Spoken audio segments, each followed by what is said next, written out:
One of the things that I'm experimenting with right now, and not so much by choice, but I was offering initially 2 sections of the same course as a face-to-face, traditionally delivered course for the spring semester.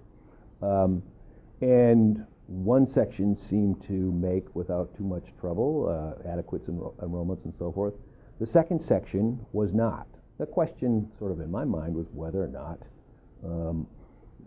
the sort of demand for the course had been exceeded. And so we're trying something a little bit different, is we've switched the second course that was originally scheduled to be face-to-face, traditionally delivered, to an online sort of web-based course.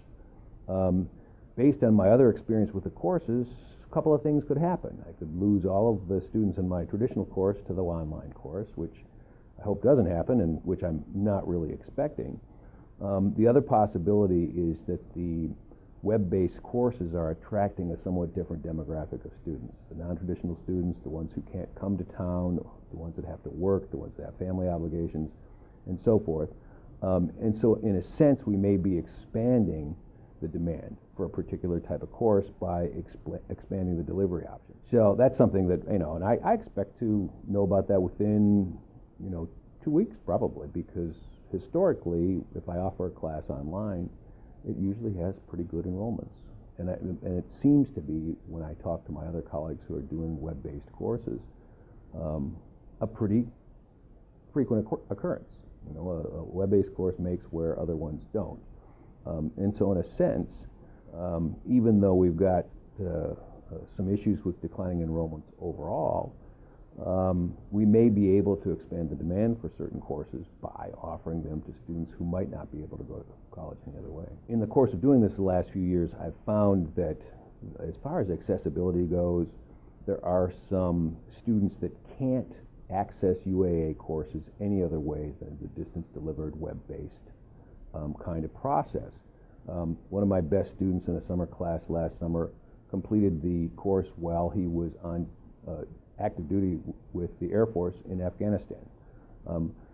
Students with disabilities that have issues with hearing or vision sometimes have a much better access to web-based courses than they would traditionally delivered courses.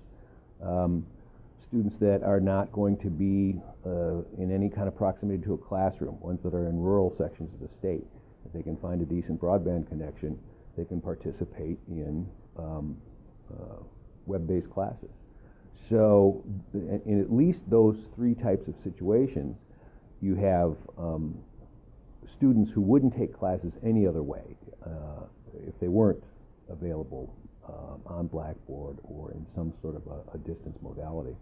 So I guess, if there's anything I would really say that to encourage people to sort of explore how some of their courses could be delivered, that would probably be it, because we have students who are interested in taking classes, but that won't be able to participate in a face-to-face class for a variety of reasons. And there's no reason in the world why that I can think of, that we wouldn't want to provide some of those classes to the degree that we could do a good job of it. And particularly because if we don't, it's pretty clear to me that other universities will.